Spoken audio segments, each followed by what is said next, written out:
अध्याय 8 बाधाओं को पार करना।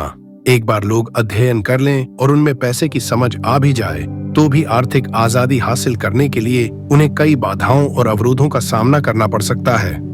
ऐसे 5 कारण हैं जिनके कारण पैसे की समझ रखने वाले लोग अपने संपत्ति वाले कॉलम को ज्यादा नहीं बढ़ा पाते। संपत्ति वाला कॉलम जिससे बहुत सारा कैश फ्लो आता है। संपत्ति वाला कॉलम जो उन्हें अपने सपने की जिंदगी जीने का मौका देता है और अपने बिल चुकाने के लिए हर दम काम करने के झंझट से मुक्ति दे सकता है। ये 5 कारण हैं। ए डर, 2 संकीपन, 3 आलस्य, 4 बुरी आदतें, 5 जिंद।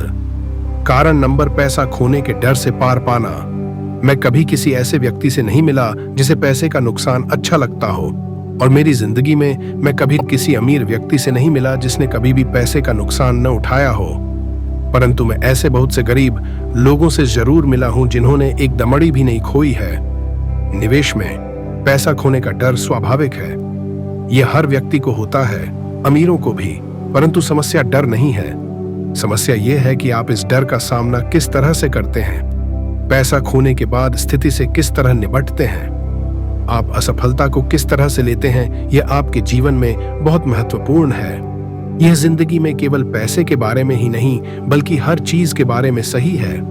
एक अमीर व्यक्ति और एक गरीब व्यक्ति में मूलभूत अंतर यह होता है कि वे इस डर से किस तरह मुकाबला करते हैं। डरने में कोई बुराई नहीं है। पैसे के मामले में डरपोक होना भी कोई बुरी बात नहीं है। आप अब भी अमीर हो सकते हैं। हम सभी कुछ मौकों पर बहादुर होते हैं और कुछ मौकों पर डरपोक। मेरे दोस्त की पत्नी एक इमरजेंसी रूम की नर्स है। जब भी वह खून देखती है वह तत्परता से काम में जुट जाती है। जब भी मैं निवेश का जिक्र करता हूं यह भाग जाती है। जब मैं खून देखता हूं तो मैं नहीं भागता, मैं बेहोश हो जाता हूं। मेरे अमीर डैडी पैसे के नुकसान के डर या फोबिया को समझते थे। कुछ लोग सांपों से डरते हैं, कुछ लोग पैसा गंवाने से डरते हैं। दोनों ही फोबिया हैं, उनका कहना था। पैसा गंवाने के बारे में उनका सुझाव ये छोटी पंक्ति थी: अगर आप जोखिम से घबराते हैं और चिंता करते हैं तो जल्दी शुरू कर दें। इसीलिए बैंक तभी बचत की आदत डालना चाहती हैं जब आप छोटे होते हैं। अगर आप कम उम्र में शुरू करते हैं तो आपके लिए अमीर होना ज्यादा आसान होगा। मैं इस बारे में ज्यादा विस्तार से कुछ नहीं कहूंगा, परंतु 20 साल की उम्र में बचत शुरू करने वाले और 30 साल की उम्र में बचत शुरू करने वाले लोगों में बहुत बड़ा फर्क होता है। बहुत ही बड़ा फर्क। कहा जाता है कि विश्व के अजूबों में से एक है चक्रवृद्धि ब्याज की ताकत। मैनहट्टन आइलैंड की खरीद दुनिया के महानतम सौदों में से एक मानी जाती है। न्यूयॉर्क को $24 में खरीदा गया था, परंतु अगर उस $24 को 8% सालाना ब्याज पर निवेश कर दिया जाता तो वही $24 1995 के अंत तक $28 ट्रिलियन से ज्यादा हो गए होते। मैनहट्टन को 1995 की रियल एस्टेट की कीमतों पर दोबारा खरीदा जा सकता था और इसके बाद भी इतना पैसा बच जाता कि लॉस एंजलिस का ज्यादातर हिस्सा खरीदा जा सके। मेरा पड़ोसी एक बड़ी कंप्यूटर कंपनी के लिए काम करता है। वह 25 सालों से वहां पर है। अगले 5 सालों में वह कंपनी को छोड़ देगा और उसके $4,01,000 रिटायरमेंट प्लान में $40 लाख जमा होंगे। यह मुख्य रूप से अच्छी गति से विकसित हो रहे म्यूचुअल फंड में निवेश किए गए हैं जो बाद में बॉन्ड एंड गवर्नमेंट सिक्योरिटीज में बदल लिए जाएंगे। नौकरी छोड़ते समय उसकी उम्र केवल 55 साल होगी और उसके पास $3 लाख से ज्यादा की निष्क्रिय आय होगी, जो कि उसके वेतन से ज्यादा होगी।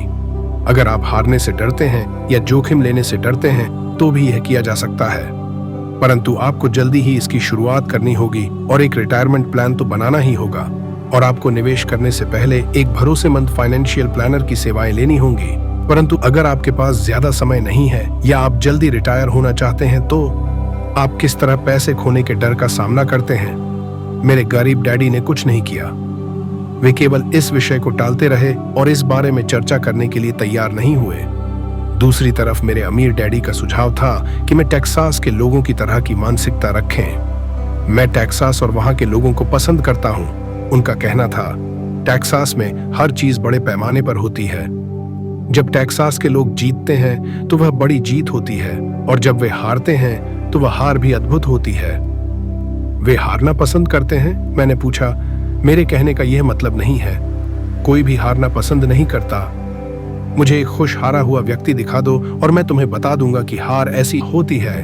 अमीर डैडी ने कहा, मैं जोखिम, पुरस्कार और असफलता के बारे में टेक्सास के लोगों के नजरिए के बारे में बात कर रहा हूँ। वे जिंदगी के बारे में इसी तरह से सोचते हैं। वे बड़े स्तर पर जीते हैं। वे यहाँ के ज्यादातर लोगों की तरह नहीं जीते हैं, जो पैसे के मामले में बिल्कुल कॉकरोच की तरह होते हैं। जब कोई उन पर रोशनी डालता है तो कॉकरोच घबरा जाते हैं। जब किराने वाला उनकी चिल्लर में से चवनी कम कर देता है तो वे शोर मचाने लगते हैं। अमीर डैडी समझाते रहे, मुझे टेक्सास का नजरिया सबसे ज्यादा पसंद है। जब वे जीतते हैं तो उन्हें खुद पर गर्व होता है, और जब वे हारते हैं तो वे शेखी बधारते हैं। टेक्सास में एक कहावत है, अदसन वैसे दादा, अगर आपको दिवालिया होना है तो बड़े पैमाने पर हुआ जाए। आप डुप्लेक्स के लिए दिवालिया हो जाएं, इसकी शेखी नहीं बधारी जा सकती। यहाँ पर ज्यादातर लोग हारने से इतना डरते हैं कि उनके लिए दिवालिया होने के लिए डुप्लेक्स भी नहीं होता। वे माइक और मुझे यह लगातार बताया करते थे कि आर्थिक असफलता का सबसे बड़ा कारण यह होता है कि लोग खोल को बहुत ज्यादा सुरक्षात्मक तरीके से खेलते हैं।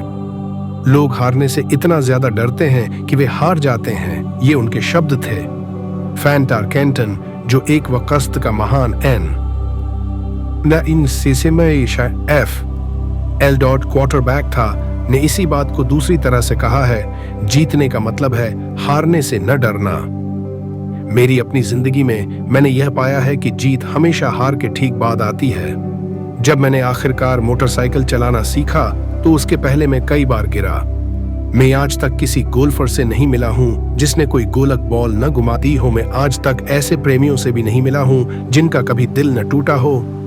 और मैं आज तक कभी ऐसे अमीर आदमी से भी नहीं मिला हूँ जिसने कभी पैसा न गंवाया हो। तो ज्यादातर लोग आर्थिक रूप से इसीलिए नहीं जीत पाते क्योंकि उन्हें अमीर होने की खुशी से पैसा खोने का दर्द कहीं ज्यादा होता है। टेक्सास में एक और कहावत है, हर आदमी स्वर्ग जाना चाहता है परंतु कोई मरना नहीं चाहता।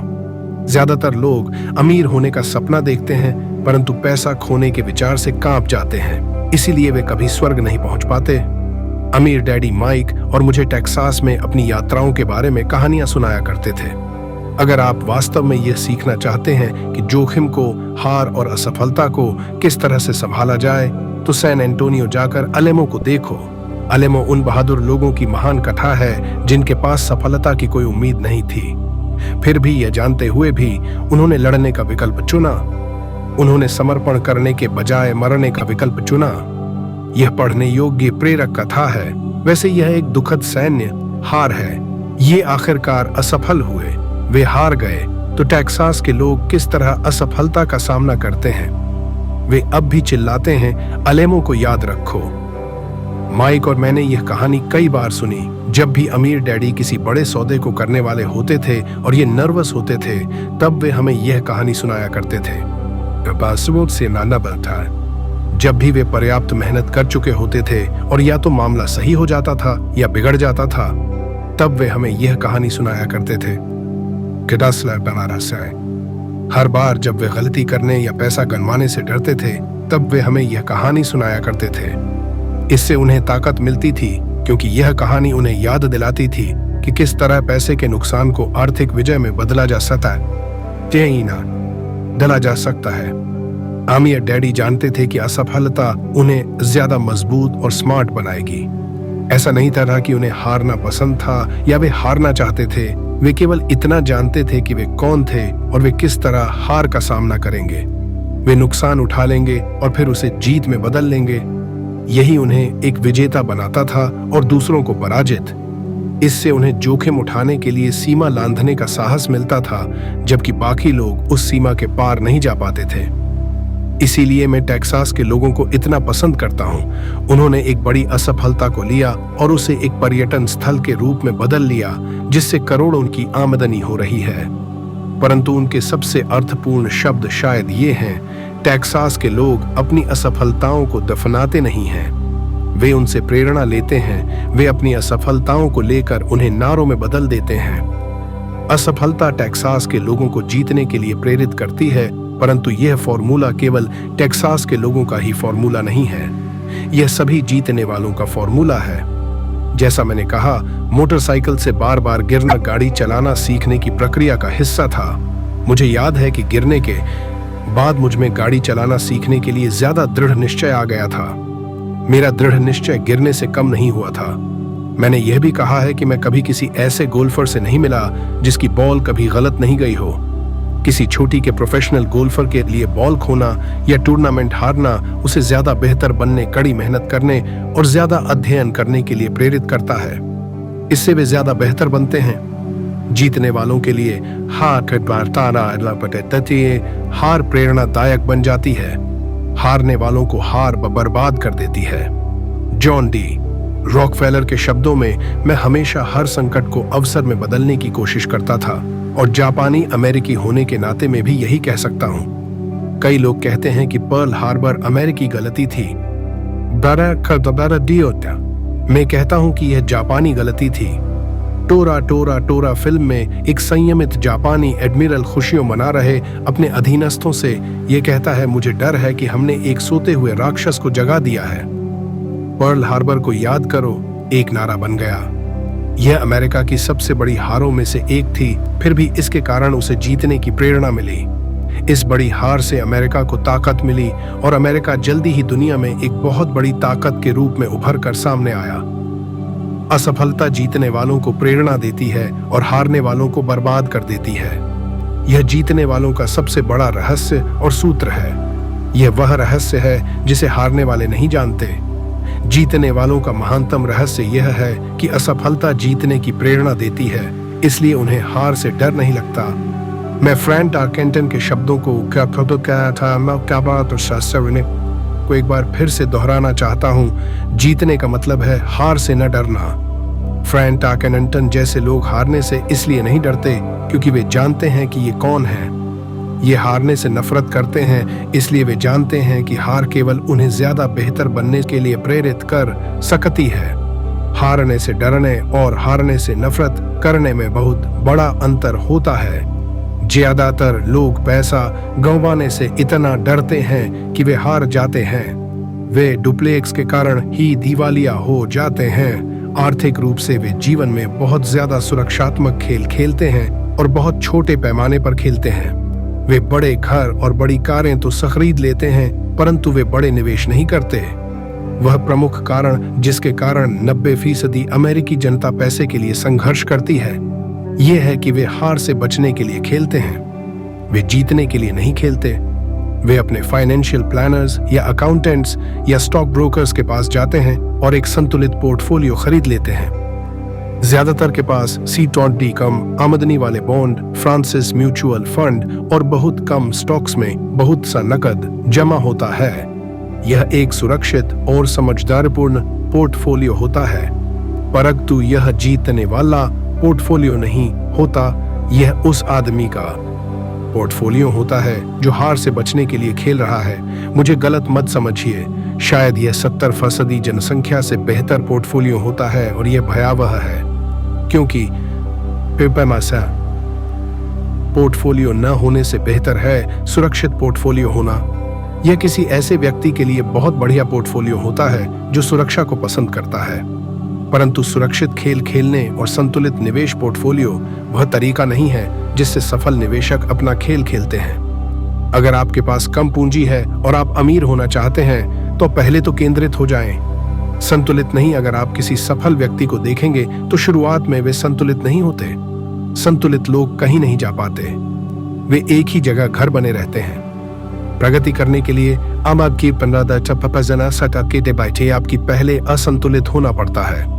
इसे देखने के लिए आप अपने चलने की प्रगति को देखें। थॉमस एडिसन संतुलित नहीं थे, वे केंद्रित थे। बिल गेट्स संतुलित नहीं थे, में केंद्रित थे। डोनाल्ड ट्रंप केंद्रित थे। जॉर्ज सोरोस केंद्रित थे। जॉर्ज पैटन ने अपने टैंकों को फैलाया नहीं, उन्होंने उन्हें केंद्रित किया और जर्मन पंक्ति के कमजोर ठिकानों को उड़ा डाला। फ्रांसीसियों ने मैजिनॉट लाइन में अपने सैन्य बल को फैलाया था और आप जानते ही हैं कि उनके साथ क्या हादसा हुआ था। अगर आप में अमीर होने की इच्छा है तो स्वयं को केंद्रित कर लो।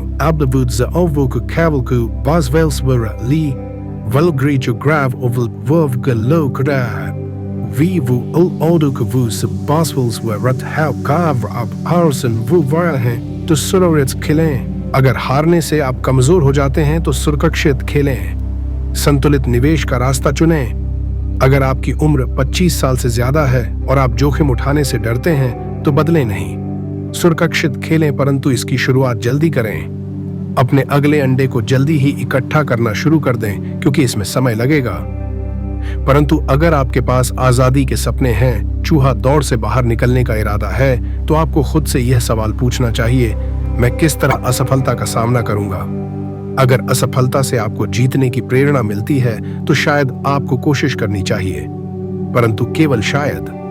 अगर असफलता आपको कमजोर बना देती है या आप पर मानसिक तनाव डालती है, उस बिगड़े नवाब की तरह जो हर बार कोई चीज गलत होने पर मुकदमा दायर करने के लिए वकील को ढूंढता है, तो सुरक्षित खेल ही खेलें। अपनी दिन की नौकरी को बनाए रखें, बॉन्ड या म्यूचुअल फंड खरीदें, परंतु याद रखें कि इनमें भी खतरा होता है।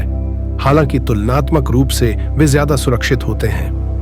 मैं यह सब इसलिए कह रहा हूं और टेक्सास व सन्नाटा से फैन टारकंटन का जिक्र कर रहा हूं, क्योंकि संपत्ति वाले कॉलम को बढ़ाना आसान है। यह एक कम बुद्धि का खेल है।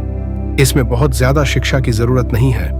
5वीं कक्षा का गणित का विद्यार्थी भी यह कर सकता है, परंतु संपत्ति वाले कॉलम को तेजी से बढ़ाना बहुत ज्यादा बुद्धि का खेल है। इसमें हिम्मत, धीरज और असफलता झेलने की ताकत की जरूरत है।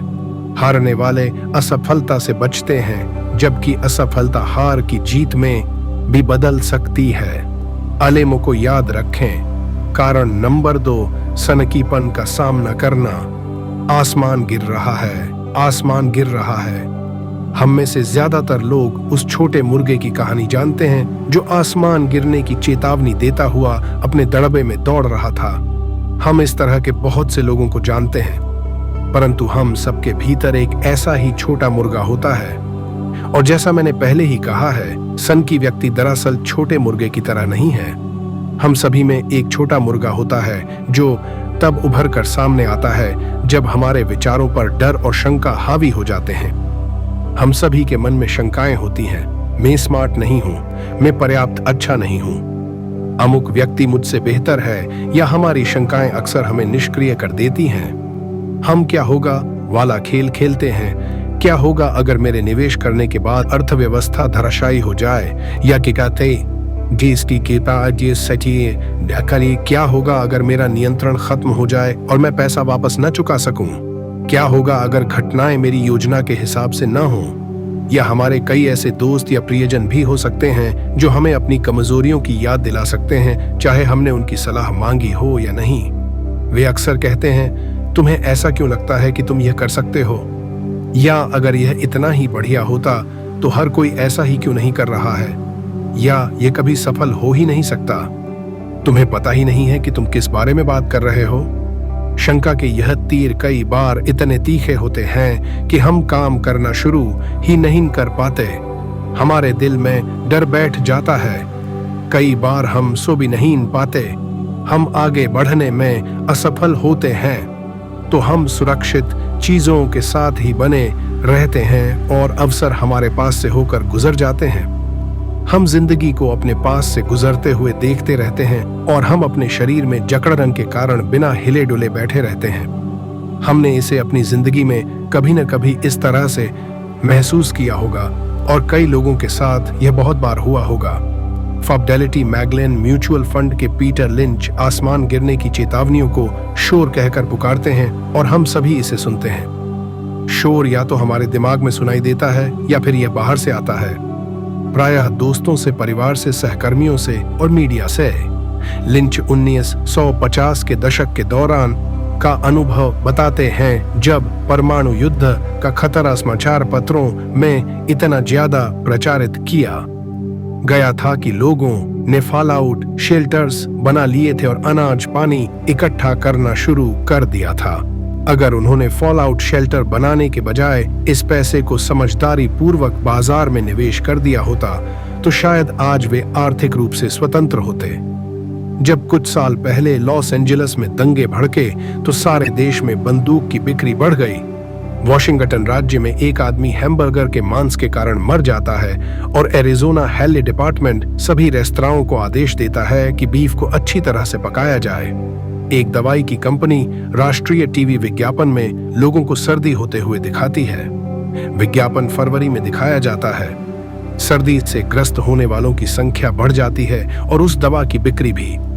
ज्यादातर लोग गरीब होते हैं क्योंकि जब निवेश की बात आती है तो संसार में ऐसे छोटे मुर्गों की संख्या बहुत है जो यह चिल्लाते हुए घूम रहे हैं, आसमान गिर रहा है, आसमान गिर रहा है।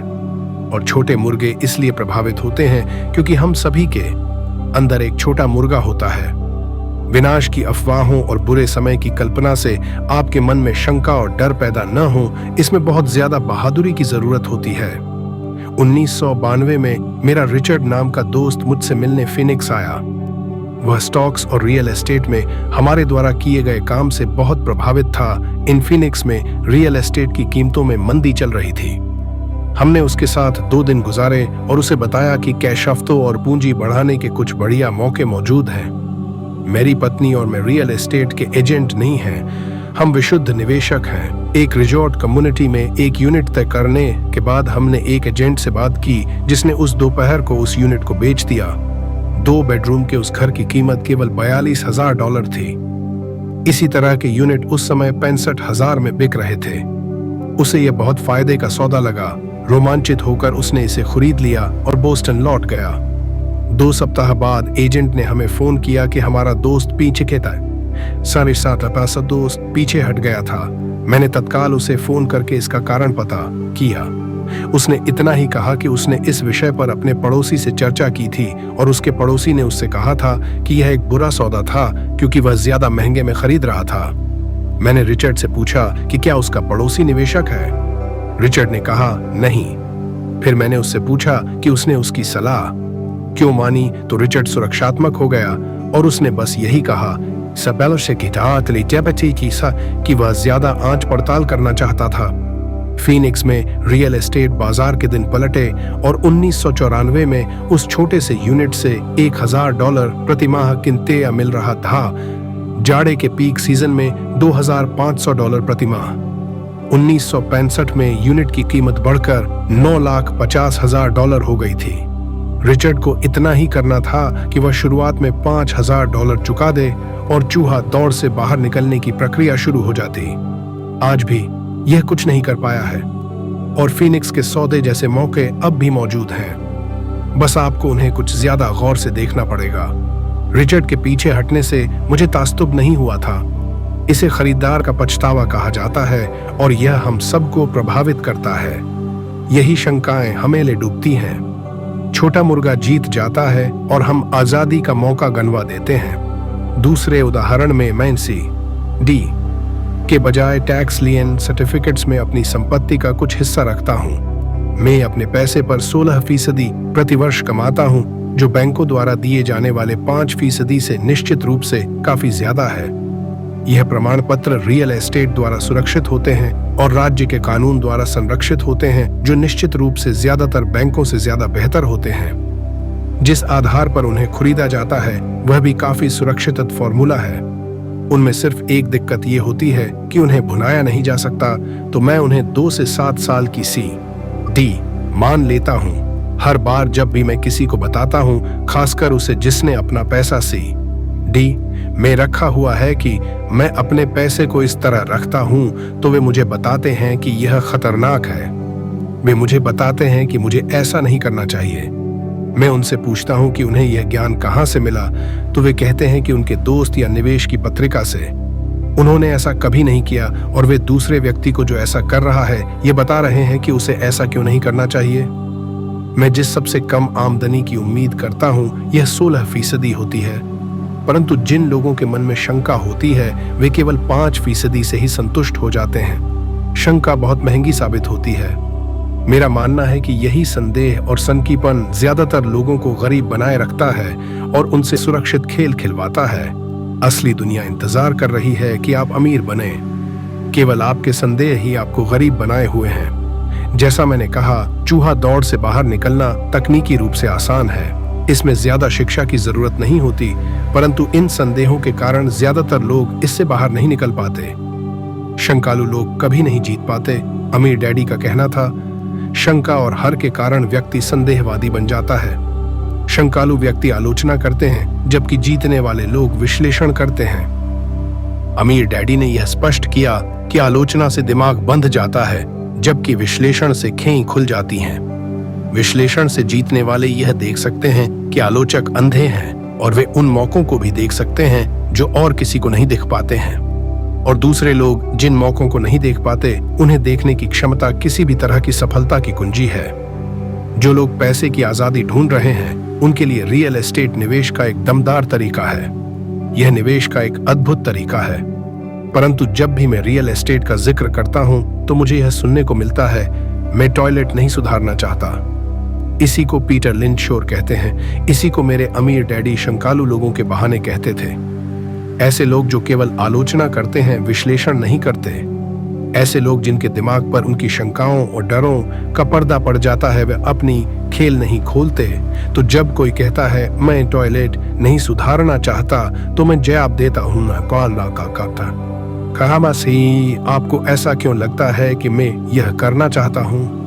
वे यह कह रहे हैं कि जो उन्हें चाहिए, टॉयलेट उससे ज्यादा महत्वपूर्ण है। मैं चूहा दौड़ा से बाहर निकलने की आजादी के बारे में बात करता हूं, और उनका पूरा ध्यान टॉयलेट पर लगा रहता है। इसी तरह के विचार ज्यादातर लोगों को गरीब बनाए रखते हैं। वे विश्लेषण करने के बजाय आलोचना करते रहते हैं। मैं नहीं करना चाहता आपकी सफलता की कुंजी को अपने अंदर समाये रहते हैं, अमीर डैडी का कहना था। चूंकि मैं भी टॉयलेट ठीक करने में ज्यादा रुचि नहीं रखता, इसलिए मैं एक प्रॉपर्टी मैनेजर की तलाश कर लेता हूं जो टॉयलेट ठीक करने का ध्यान रखता है। घरों या अपार्टमेंट्स को चलाने के लिए एक बढ़िया प्रॉपर्टी मैनेजर को ढूंढने के बाद मेरा कैश फ्लो तो बढ़ जाता है। परंतु इससे भी ज्यादा महत्वपूर्ण यह है कि एक बढ़िया प्रॉपर्टी मैनेजर मुझे और ज्यादा रियल एस्टेट खरीदने का मौका देता है, क्योंकि मुझे टॉयलेट का ध्यान नहीं रखना पड़ेगा। एक बढ़िया प्रॉपर्टी मैनेजर रियल एस्टेट में सफलता की कुंजी है। मेरे लिए रियल एस्टेट से भी ज्यादा महत्वपूर्ण है एक अच्छा मैनेजर खोजना। प्राय किसी बढ़िया प्रॉपर्टी मैनेजर को अच्छे सौदों के बारे में पहले से पता चल जाता है, जबकि रियल एस्टेट एजेंट्स को बाद में पता चलता है, जिसके कारण वे और भी ज्यादा मूल्यवान हो जाते। हाँ, पक्का समस्या तथपका है। मैं नहीं करना चाहता को सफलता की कुंजी कहने के पीछे अमीर डैडी का यही मतलब था। चूंकि मैं भी टॉयलेट ठीक नहीं करना चाहता, इरालिए मैंने यह विचार किया कि किस तरह ज्यादा रियल एस्टेट खरीदी जाए और चूहा दौड़ से बाहर निकलने की प्रक्रिया तेज की जाए।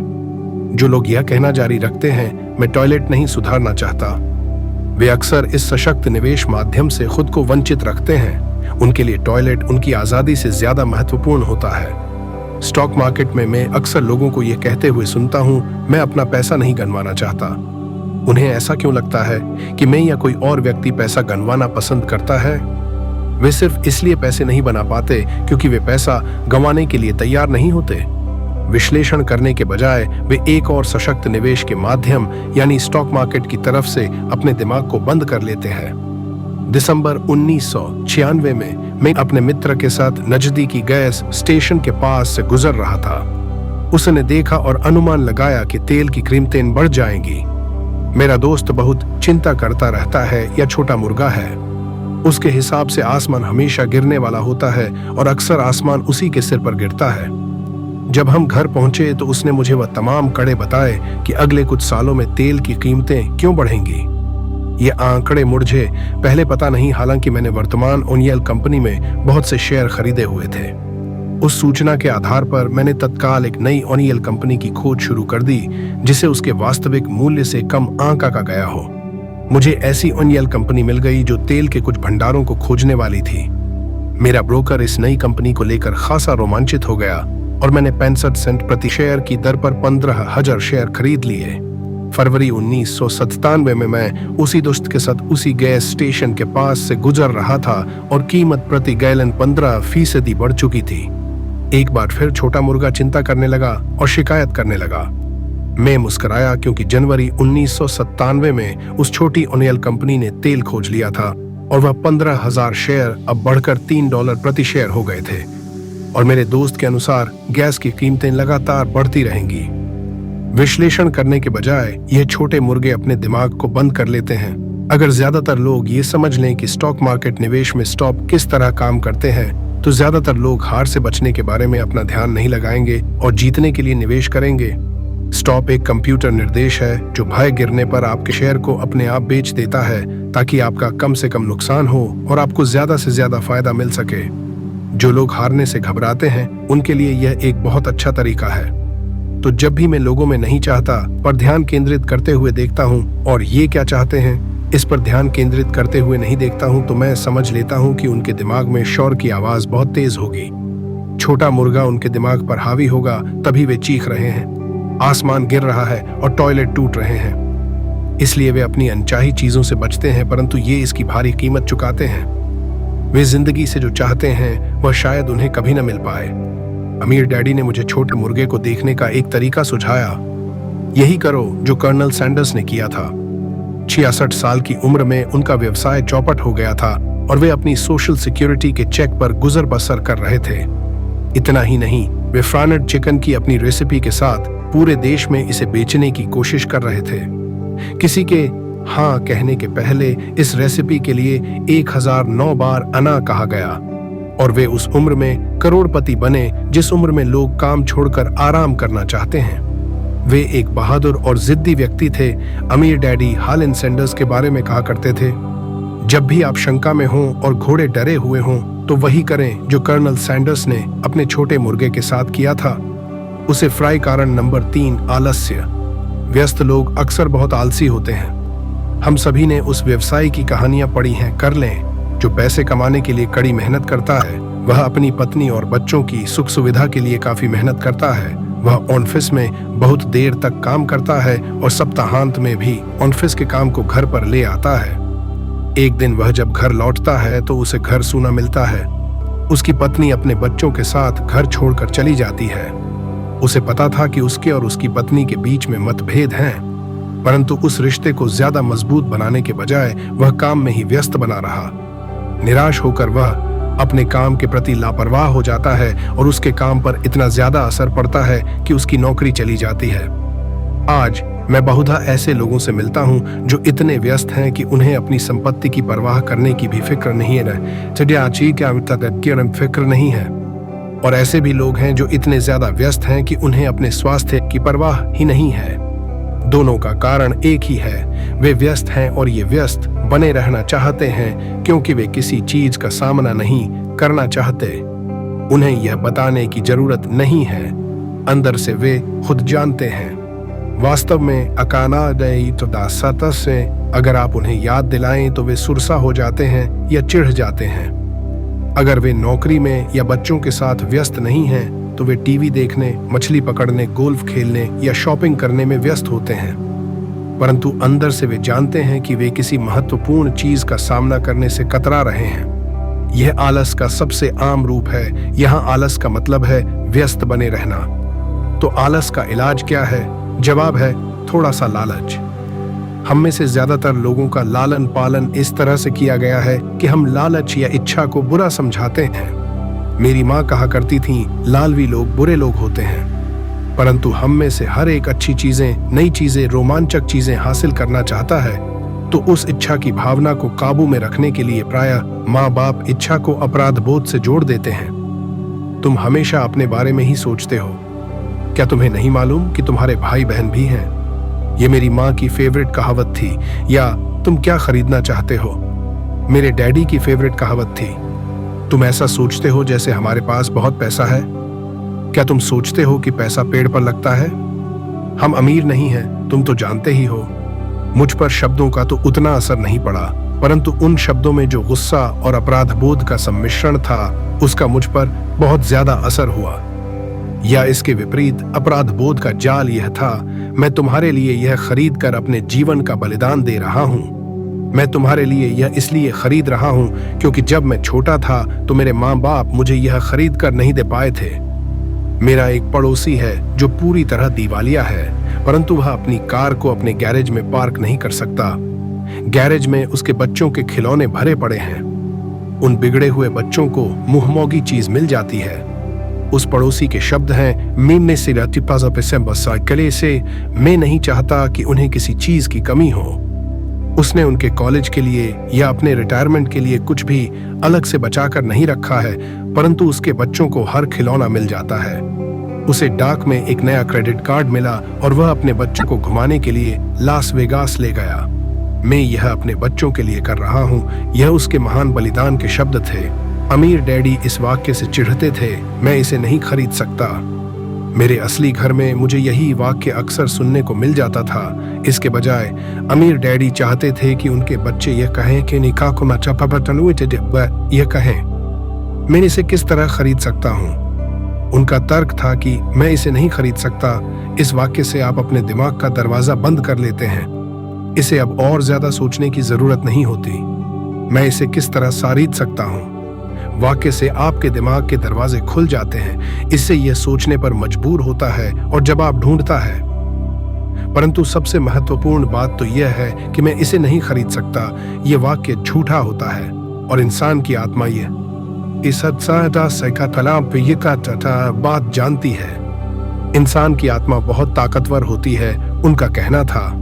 यह जानती है कि यह कुछ भी कर सकती है। जब एक आलसी दिमाग कहता है कि मैं इसे नहीं खरीद सकता, तो आपके भीतर एक युद्ध छिड़ जाता है। आपकी आत्मा गुस्सा हो जाती है और आपके आलसी दिमाग को अपने झूठ पर अड़े रहना पड़ता है। आत्मा चीखती है, "चलो भी, हम जिम चलकर कसरत करते हैं।" और आलसी दिमाग कहता है, "परंतु मैं थका हुआ हूँ, आज मैंने राजमुच बहुत काम किया है।" या ईसान की आत्मा कहती है, "मैं गरीबी से थक गई हूँ, चलो इस दलदल से निकलते हैं और अमीर बनते हैं।" इस पर आलसी दिमाग कहता है, "अमीर लोग लालची होते हैं, इसके अलावा इसमें झंझट और तकलीफ बहुत है। यह सुरक्षित नहीं है, मेरा पैसा डूब सकता है। वैसे भी मैं बहुत मेहनत कर रहा हूँ, मेरे पास पहले से ही बहुत काम है। देखो आज रात को ही मुझे कितना काम करना पड़ेगा। मेरा बॉस कह रहा था कि यह काम सुबह तक पूरा हो जाना चाहिए। मैं इसे नहीं खरीद सकता।" यह वाक्य दुख से भरा है। इससे लाचारी की भावना आती है, जिससे निराशा और इसके बाद अवसाद पैदा हो जाता है। इसके लिए एक और शब्द है, उदासीनता। मैं इसे किस तरह खरीद सकता हूँ वाक्य से संभावनाओं, रोमांच और सपनों की दुनिया खुल जाती है। इसीलिए मेरे अमीर कैडी इस बात से ज्यादा चिंतित नहीं होते थे कि आप क्या खरीदना चाहते हैं, परंतु वे यह जानते थे कि मैं इसे किस तरह खरीद सकता हूँ। वाक्य से एक ज्यादा मजबूत दिमाग और एक ज्यादा प्रगतिशील आत्मा का निर्माण होता है। इसलिए उन्होंने माइक या मुझे शायद ही कभी कुछ दिया हो। इसके बजाय वे हमसे कहते थे, "तुम इसे किस तरह खरीद सकते हो?" भी कराना शीशे के नंदे करते। और यह हमारे कॉलेज के बारे में भी सही था, जिसे हमने अपने खर्चे से पूरा किया है। वे हमें लक्ष्य को हासिल करना नहीं सिखा रहे थे, वे तो हमें लक्ष्य को हासिल करने की प्रक्रिया का ज्ञान दे रहे थे। मेरी समझ से आज समस्या यह है कि करोड़ों लोग अपने लालच को लेकर अपराध बोध से ग्रस्त हैं। यह उनके बचपन से बुढ़ापे तक चलता है। वे जिंदगी में मिलने वाली अच्छी अच्छी चीजें चाहते हैं। ज्यादातर लोगों के अवचेतन में यह विचार मौजूद रहता है, आपको यह नहीं मिल सकती या आप इसे कभी नहीं खरीद पाएंगे। जब मैंने चूहा दौड़ से बाहर निकलने का फैसला किया तो मेरे दिमाग में एक ख्याल आया, मैं किस तरह इस चूहा दौड़ से बाहर निकल सकता है ताकि मुझे दोबारा काम न करना पड़े। और मेरे दिमाग में जवाब और सुझाव अपने आप आ गए। सबसे मुश्किल चीज थी मेरे असली माता पिता की सीख कि हम इसे नहीं खरीद सकते, या केवल अपने बारे में ही मत सोचो, या तुम दूसरों के बारे में क्यों नहीं सोचते। और इसी तरह के शब्द जो मेरे लालच को दचाने के लिए मुझ में अपराधबोध भरते थे। तो आप किस तरह अपने आलस से जीत सकते हैं? इसका जवाब है थोड़े से लालच से। वह WIFM रेडियो स्टेशन है जिसका पूरा अर्थ है what's in it for me, इसमें मेरे लिए क्या है। व्यक्ति को बैठकर पूछना चाहिए, अगर मैं स्वस्थ, सेक्सी और आकर्षक हूं तो इसमें मेरे लिए क्या है। या मेरी जिंदगी कैसी होगी अगर मुझे फिर कभी काम न करना पड़े। या मैं क्या करूंगा अगर मुझे मनचाहा पैसा मिल जाए। इस थोड़े से लालच के बिना, कुछ बेहतर हासिल करने की इच्छा के बिना प्रगति नहीं हो सकती। हमारी दुनिया इसलिए तरक्की करती जा रही है क्योंकि हम सभी एक बेहतर जिंदगी जीना चाहते हैं। हम कुछ बेहतर चाहते हैं, इसीलिए नए आविष्कार होते हैं। हम स्कूल जाते हैं और मेहनत रो पड़ते हैं क्योंकि हम कुछ बेहतर चाहते हैं। इसलिए जब भी आप किसी ऐसी चीज से कतरा रहे हों जो आपके हिसाब से आपको करनी चाहिए, तो आपको खुद से केवल यही पूछना चाहिए कि इसमें मेरे लिए क्या है। थोड़े लालची बने। ये आलस का सबसे बढ़िया इलाज है, परंतु बहुत ज्यादा लालच भी अच्छा नहीं होता, क्योंकि हर चीज की अति बुरी होती है। परंतु वह याद रखो जो वॉल स्ट्रीट फिल्म में माइकल डगलस ने कहा था, लालच अच्छा होता है। अमीर डैडी इसे अलग तरह से कहते थे, अपराध बोध लालच से ज्यादा बुरा होता है, क्योंकि अपराध बोध के कारण शरीर में से आत्मा निकल जाती है। और मेरे लिए एलिनोर रूजवेल्ट की कहावत सबसे अच्छी है, वही करो जो तुम्हें दिल से अच्छा लगता है, क्योंकि तुम्हारी हर बात में आलोचना होगी। अगर तुम कोई काम करोगे तो भी तुम्हारी आलोचना होगी, और तुम कोई काम नहीं करोगे तो भी तुम्हारी आलोचना होगी। कारण नंबर 4, आदतें। हमारी जिंदगी पर हमारी शिक्षा से ज्यादा असर हमारी आदतों का पड़ता है। अर्नोल्ड श्वार्ज़नेगर की फिल्म कॉनन देखने के बाद मेरे एक दोस्त ने कहा, मैं चाहता हूं कि मेरी बॉडी श्वार्ज़नेगर जैसी हो। ज्यादातर साथियों ने सहमति में सिर हिला दिया। मैंने तो यह सुना है कि एक समय वह वास्तव में दुबला और कमजोर सा था, दूसरे मित्र ने जोड़ा। हाँ, मैंने भी यह सुना है, एक और दोस्त ने कहा। मैंने सुना है कि वह हर रोज जिम जाता है और उसने वहां कसरत करने की आदत डाल ली है। हाँ, मुझे भी लगता है कि वह ऐसा करता होगा, समूह के शंकालू आदमी ने कहा। मुझे तो लगता है कि वह इसी तरह पैदा हुआ होगा। इसके अलावा हम अर्नोल्ड की बातें कर ही क्यों रहे हैं। चलो बियर पिएं। यह एक उदाहरण है कि किस तरह से आदतें व्यवहार को नियंत्रित करती हैं। मुझे याद है कि मैंने एक बार अपने अमीर हेडी से अमीर लोगों की आदतों के बारे में पूछा था। सीधे जवाब देने के बजाय वे चाहते थे कि मैं इसे उदाहरण से सीखें। अमीर डैडी ने पूछा, तुम्हारे डैडी अपने बिल कब चुकाते हैं? मैंने कहा, हर महीने की पहली तारीख को। क्या उनके पास कुछ बाकी बचता है? उन्होंने पूछा। बहुत थोड़ा, मैंने कहा। यही वह खास कारण है जिसके कारण उन्हें संघर्ष करना पड़ता है, अमीर डैडी ने कहा। उनकी आदतें बुरी हैं। तुम्हारे डैडी सबको पहले पैसे देते हैं, वे खुद को सबसे आखिर में पैसे देते हैं, और ऐसा भी तभी करते हैं जब उनके पास कुछ बचा होता है। सामान्य तौर पर उनके पास कुछ नहीं बचता, मैंने कहा। परंतु उन्हें अपने बिल का भुगतान तो करना ही होता है, नहीं क्या?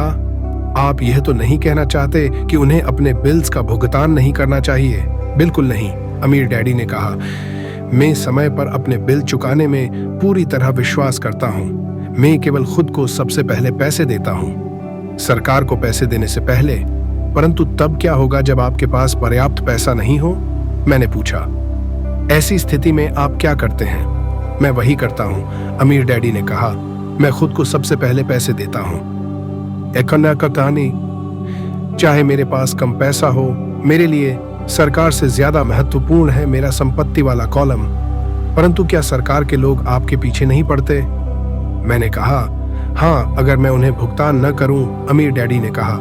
देखो, मैं ये नहीं कह रहा हूं कि सरकार को पैसा न दिया जाए, केवल यह कह रहा हूं कि खुद को सबसे पहले भुगतान दिया जाए, चाहे मेरे पास पैसा कम ही हो। परंतु आप ऐसा कैसे कर सकते हैं? मैंने जवाब दिया, सवाल कैसे का नहीं है, सवाल क्यों का है, अमीर डैडी ने कहा। अच्छा, आप ऐसा क्यों करते हैं? प्रेरणा, अमीर डैडी ने कहा। अगर मैं उनका भुगतान नहीं करूं तो कौन ज्यादा शिकायत करेगा, मैं या मेरे लेनदार? जोर से आपके बजाय आपके लेनदार ज्यादा जोर से चिल्लाएंगे, मैंने स्पष्ट विकल्प को चुनते हुए कहा। अगर आप खुद को पैसा नहीं देंगे तो आप कुछ भी नहीं कहेंगे। तो अब तुम देख सकते हो कि खुद को पैसे देने के बाद मेरे पास टैक्स चुकाने और दूसरे लेनदारों को पैसे देने का इतना ज्यादा दबाव होता है कि मुझे आमदनी के दूसरे रास्ते खोजने ही पड़ते हैं। पैसे चुकाने का दबाव मेरी प्रेरणा बन जाता है। मैंने अतिरिक्त काम किया है, दूसरी कंपनियां शुरू की हैं, स्टॉक मार्केट में शेयर खरीदे और बेचे हैं। हर तरह के काम सिर्फ इसलिए किए हैं ताकि यह लोग मुझ पर न चिल्लाएं। इस दबाव के कारण मैंने ज्यादा कड़ी मेहनत की है और मैं सोचने पर मजबूर हुआ हूँ। कुल मिलाकर इसने मुझे पैसे के मामले में ज्यादा स्मार्ट और फुर्तीला बना दिया है। अगर मैं खुद को सबसे आखिर में पैसे देता तो मुझ पर कोई दबाव नहीं पड़ता, परंतु मेरे पास कभी पैसा भी नहीं होता तो सरकार या दूसरे लोगों को पैसे चुकाने का दबाव आपकी प्रेरणा बन जाता है। बिल्कुल ठीक, अमीटे अमार से की अमीर डैडी ने कहा। देखो, सरकारी पैसा वसूलने वाले लोग बहुत डरावने होते हैं। वैसे सामान्य तौर पर पैसा वसूलने वाले सभी लोग डरावने होते हैं। ज्यादातर लोग इनसे डर जाते हैं। वे इन लोगों को पैसा दे देते हैं और खुद को कभी पैसा नहीं देते। तुमने उस 96 पाउंड के कमजोर आदमी की कहानी तो सुनी होगी जिसके चेहरे पर लोग बालू उछालते हैं। मैंने सिर हिलाया। मैंने कॉमिक्स में वेटलिफ्टिंग और बॉडी बिल्डिंग के बारे में दिया गया यह विज्ञापन देखा है। तो ज्यादातर लोग इन डरावने पैसे वसूलने वालों को अपने चेहरे पर बालू उछालने देते हैं। मैंने डरावने लेनदारों के डर का इस्तेमाल खुद को ज्यादा मजबूत बनाने के लिए किया है। बाकी लोग ज्यादा कमजोर हो जाते हैं, खुद को यह सोचने के लिए मजबूर करना कि अतिरिक्त धन कहां से आएगा जिम जाने की तरह है और वहां वजन उठाने की तरह है। मैं अपने दिमाग की मांसपेशियों से जितना काम करता हूं, मैं उतना ही ज्यादा मजबूत होता जाता हूं। अब मैं इन डरावने लेनदारों से जरा भी नहीं डरता। मुझे अमीर डैडी की बातें पसंद आ रही थीं, तो अगर मैं पहले खुद को पैसे देता हूं तो मैं आर्थिक और मानसिक दृष्टि से ज्यादा मजबूत हो सकता हूं। अमीर डैडी ने सहमति में सिर हिलाया। और अगर मैं खुद को सबसे आखिर में पैसे देता हूं या बिल्कुल भी पैसे नहीं देता हूं तो मैं कमजोर हो जाता हूं। इसलिए बॉस, मैनेजर, टैक्स वसूलने वाले, बिल वसूलने वाले और मकान मालिक जैसे लोग मुझे जिंदगी भर इधर उधर ठोकर मारते रहेंगे, सिर्फ इसलिए क्योंकि पैसे के बारे में मेरी आदतें अच्छी नहीं हैं। अमीर डैडी ने सिर हिलाया। 99 पाउंड के कमजोर आदमी की तरह। कारण नंबर 5, जिद। जिद अहंकार और अज्ञान का मिला जुला रूप है। जो मैं जानता हूं उससे पैसा आता है, जो मैं नहीं जानता उसके कारण मैं पैसा खोता हूं। हर बार जब मैंने जिद की है मैंने पैसा गंवाया है। वह इसीलिए क्योंकि जब मैं जिद करता हूं तो मैं दरअसल ये भरोसा करता हूं कि जो मैं नहीं जानता वह महत्वपूर्ण नहीं है। अमीर डैडी मुझे अक्सर बताया करते थे। मैंने पाया है कि कई लोग जिद का प्रयोग अपना अज्ञान छुपाने के लिए भी करते हैं। जब मैं फाइनेंशियल स्टेटमेंट्स पर अकाउंटेंट्स या निवेशकों से चर्चा करता हूं तो ऐसा अक्सर होता है। वे चर्चा में अपनी जिद के आधार पर जीतना चाहते हैं। मैं समझ जाता हूं कि जिस मुद्दे पर बात हो रही है उसके बारे में उन्हें पर्याप्त ज्ञान नहीं है। वे झूठ नहीं बोल रहे होते हैं, परंतु वे सच भी नहीं बोल रहे होते हैं। धन, फाइनेंस और निवेश की दुनिया में ऐसे कई लोग हैं जिन्हें यह पता ही नहीं होता कि वे किस बारे में बात कर रहे हैं। पैसे के उद्योग में ज्यादातर लोग सेकंड हैंड कार के सेल्समैन की तरह व्यवहार करते हैं। जब आप जानते हो कि आप किसी विषय में अज्ञानी हैं, तो उस क्षेत्र में किसी विशेषज्ञ को ढूंढें। इस विशेषज्ञ को ढूंढकर या उस विषय पर कोई अच्छी पुस्तक पढ़कर अपना ज्ञान बढ़ाना शुरू कर दें। यदि आप लोग चैप्टर वाइज चैप्टर पढ़ना चाहते हैं तो प्लेलिस्ट का लिंक डिस्क्रिप्शन में दिया गया है। और नई पुस्तक के लिए हमारे चैनल को सब्सक्राइब करें। हम विभिन्न भाषाओं में HD गुणवत्ता वाली ध्वनि व सर्वश्रेष्ठ ऑडियो बुक प्रदान करते हैं। यदि आप कोई सर्वश्रेष्ठ ऑडियो बुक चाहते हैं तो कृपया मुझे कमेंट करें। मैं आपको उत्तर देने का प्रयास करूंगा और आपकी पसंद के अनुसार ऑडियो बुक बनाऊंगा। धन्यवाद।